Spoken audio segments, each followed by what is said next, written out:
Every day, roughly 170,000 people die. Yet, for many of us, death stays almost invisible.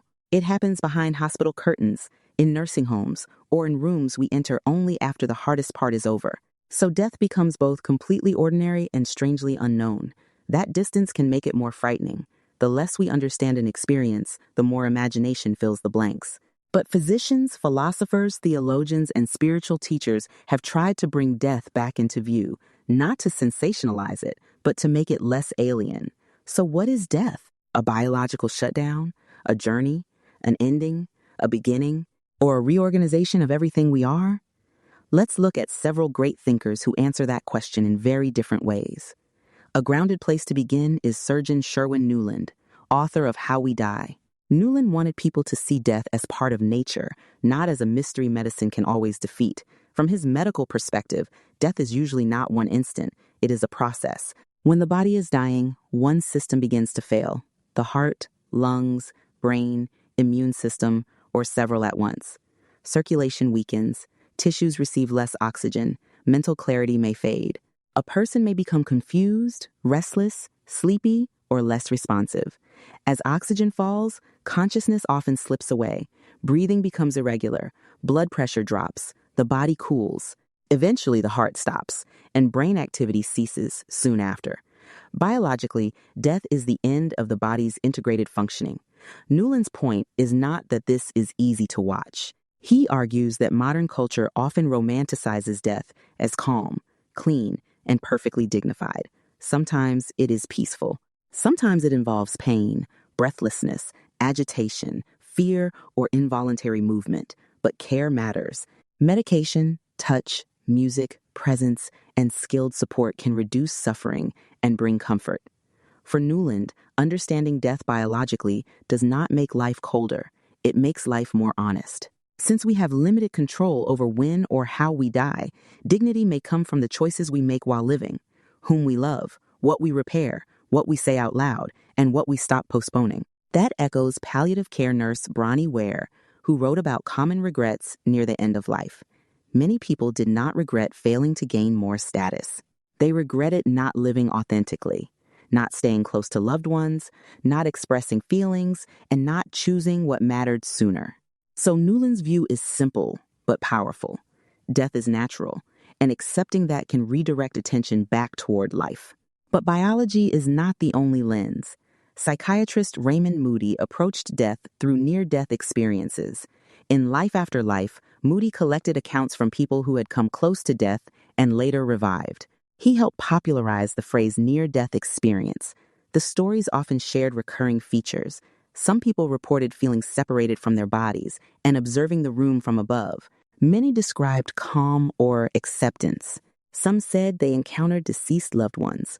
Others described darkness, unusual sounds, light, or a boundary they could not cross before returning. Moody saw these patterns as clues that dying may feel less like a sudden blackout and more like a passage. He did not prove what happens after death, and near-death experiences remain debated across medicine, neuroscience, psychology, and philosophy. But his work gave people language for experiences that felt profound, orderly, and meaningful. Moody's view offers one kind of comfort. Perhaps death is not only an ending we fall into, but a threshold we move through. Whether one accepts that or not, his research invites humility. There may be dimensions of dying we do not yet understand. Other thinkers focus less on thresholds and more on finality. The American philosopher Thomas Nagel argued that death is the end of conscious experience.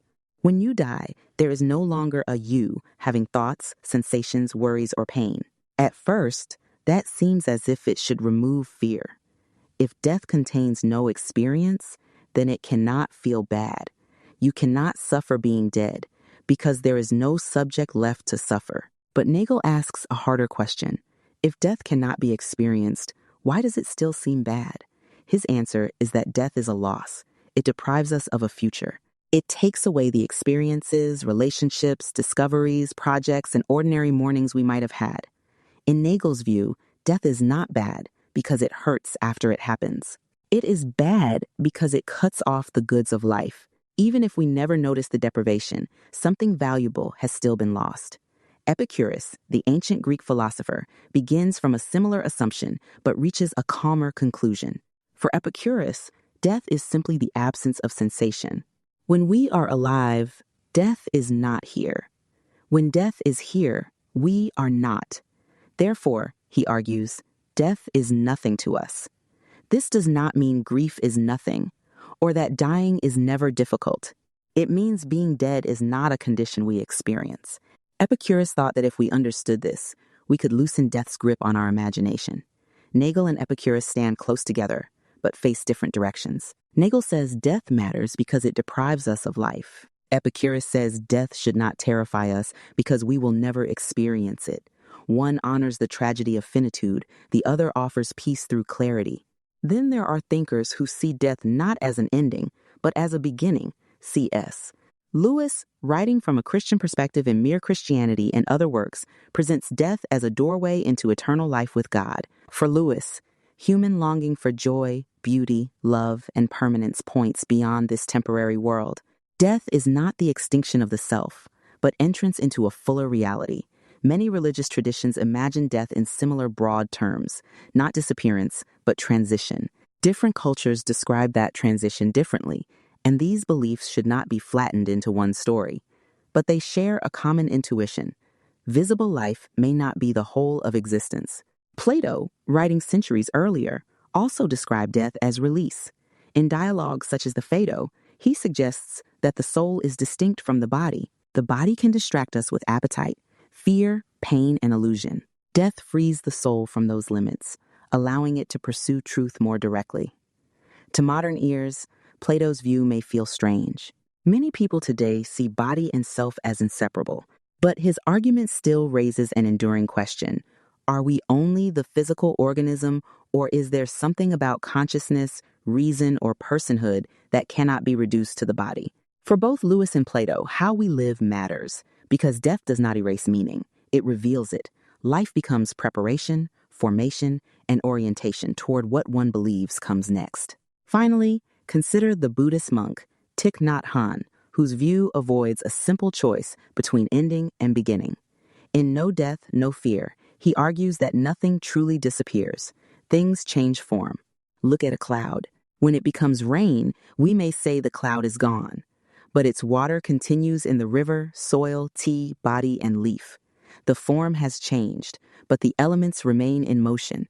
Thich Nhat Hanh applies this to us. The carbon, water, minerals, and energy that make up the body existed before us and continue after us. At death, the body decomposes and re-enters the world. Its elements are taken up into plants, air, soil, animals, weather, and other living systems. He also speaks of non-physical continuation.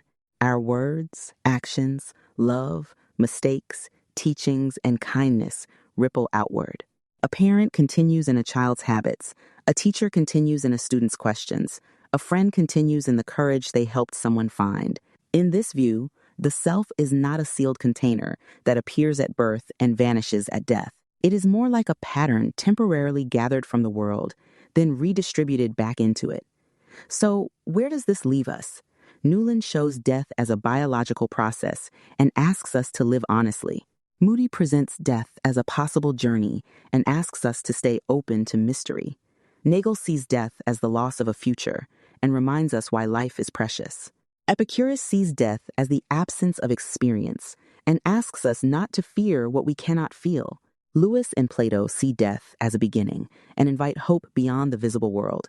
Thich Nhat Hanh sees death as transformation and asks us to notice how nothing exists alone. These perspectives do not all agree. They cannot all be true in the same way, but each can soften a different fear. If you fear the physical process, Newland offers knowledge and care. If you fear annihilation, Moody, Lewis, Plato, or Thich Nhat Hanh offer images of continuation. If you fear suffering after death, Epicurus says there is no suffering to experience. If you fear losing the life you love, Nagel gives that grief philosophical dignity. Perhaps the deepest lesson is that thinking about death is not only about death, it is about attention. Mortality asks what we are doing with the brief, uncertain time in front of us. Who needs to hear from you? What are you waiting to forgive? What work still feels worth doing? What would change if you stopped assuming there will always be later? Death may remain mysterious.